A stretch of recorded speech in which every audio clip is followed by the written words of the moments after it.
बिस्मिल्लाहिर्रहमानिर्रहीम अस्सलामु अलैकुम रहमतुल्लाह। शहबाज शरीफ आजकल अमेरिका के अंदर मौजूद है, जहाँ पर उन्होंने जनरल असम्बली अक़वाम मुत्तहिदा की जनरल असम्बली से खिताब करना है और इस खिताब के अंदर वो दुनिया को लेक्चर देंगे। और बड़ी हैरानी की बात है, बड़ी हैरत की बात है कि शहबाज शरीफ जैसा आदमी, जो कि पाकिस्तान में तो एक करप्ट के तौर पर माना जाता है, चोर डाकू के तौर पर माना जाता है और चोरों डाकुओं का एक टोला माना जाता है, जिसको मुल्क के ऊपर गैर आइनी तरीके से, गैर कानूनी तरीके से मैंडेट की चोरी करके, मैंडेट के पटाखा मार के, मैंडेट को चोरी करके, मैंडेट को चुरा के, खैराती सीटें दे के तो इनको मुल्क के ऊपर मसलत कर दिया गया।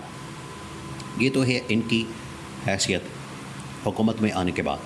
अब ये चला गया है अमेरिका के अंदर, लेकिन पीछे इसको पता नहीं गया कि क्या गेम में डाली जा रही हैं। पीछे बहुत बड़ी बड़ी डेवलपमेंट्स हो रही हैं, बहुत बड़ी बड़ी। एक तरफ इस्टेब्लिशमेंट है, दूसरी तरफ इमरान खान है, तीसरी तरफ सुप्रीम कोर्ट ऑफ पाकिस्तान है, जहाँ पर ये सारी गेम डाली जा रही है। जब आईनी तरमीम पास करवाने में नाकामी हुई इस हुकूमत को, तो उसमें ये हुआ, शहबाज शरीफ ने इसको वक्ती तौर पर टाल दिया। शहबाज शरीफ ने कहा कि इसको वक्ती तौर पर टाल दिया जाए, टेम्परेरी तौर पर इसको डिले किया जाए, और जितनी देर तक मैं अमेरिका का दौरा नहीं करके आ जाता, अमेरिका का दौरा मुकम्मल नहीं कर लेता, उतनी देर तक पीछे आप ये इसकी मैनेजमेंट करें, इसको मैनेज करें, 2/3 अक्सरियत का नंबर गेम पूरा करें, उसके बाद आके तो इसके ऊपर काम करते हैं, इसके ऊपर बात करते हैं। ये शहबाज शरीफ कह के क्या है, लेकिन पीछे अब इसके बहुत सारी ऑप्शंस के ऊपर काम हो रहा है। जो गेम डाली जा रही है वो ये कि शहबाज शरीफ के मतलब फ़ैसला किया गया है कि अगर शहबाज शरीफ की वापसी पर पाकिस्तान में आईनी तरमीम टेबल की जाती है, आईनी तरमीम रखी जाती है, और ये फिर भी आईनी तरमीम पास नहीं करवा पाते, तो फिर इस हुकूमत को घर भेज दिया जाएगा। देखें, ये जो इस वक्त पुराने DGISI जनरल नदीम अंजुम को रिटायर किया गया है और नए DGISI जनरल आसिम मलिक को लाया गया है। जनरल आसिम मलिक की तैनाती और पुराने DGISI जनरल नदीम अंजुम का रिटायर होना, उसके अंदर ये बात छुपी है, उसके अंदर ये पैगाम है, उसके अंदर ये राज है।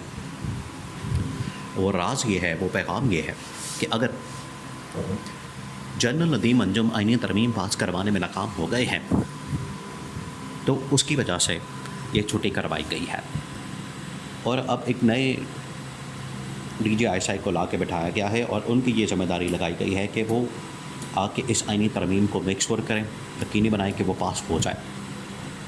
और अब ये सारी की सारी ज़िम्मेदारी किसके ऊपर लगा दी गई है? जनरल आसिम मलिक के ऊपर, जो कि DGISI हैं। देखें, पाकिस्तान के अंदर की बदकिस्मती की बात है कि ये सारा काम जो है वो ISI लेवल का और इस्टेब्लिशमेंट के लेवल का हो चुका है कि इनकी नाकामी क्यों तस्वर किया जाता है, जबकि ये हुकूमतों का काम है सियासत करना, जोड़ तोड़ करना। आपने 2/3 अक्सरियत बनानी है, उसको साबित करना है आइन के अंदर रहते हुए, वो आप करें।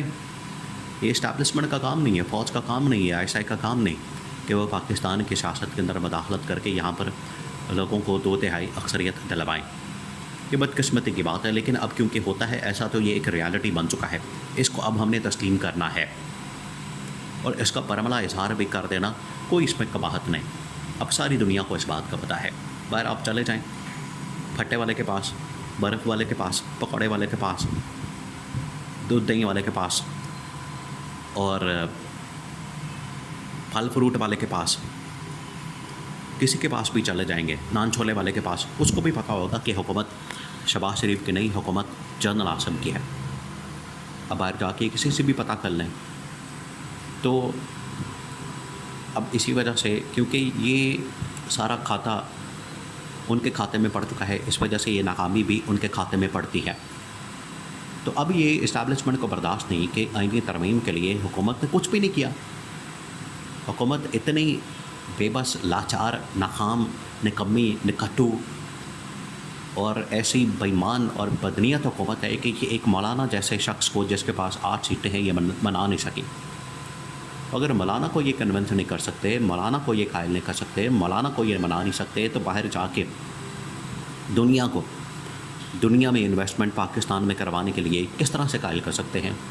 शहबाज शरीफ बाहर चला गया है लेक्चर देने के लिए, कौन इसकी बात सुनेगा, कौन इसकी बात मानेगा? वहाँ पर बैठ के बता रहे हैं कि वो सैलाब गुजरे हुए 4 साल हो गए, 5 साल हो गए, 2 साल हो गए, 2022 के अंदर कोई आया था सैलाब, इनकी इमरान खान की हुकूमत के बाद जैसे ही ये हुकूमत आ गई, नुसरत आ गई, तो मुल्क के अंदर सैलाब भी आ गया। उस सैलाब का रोना रो रहे हैं, आज तक बैठे हुए हैं उसी के ऊपर ही, रोना रो रहे हैं।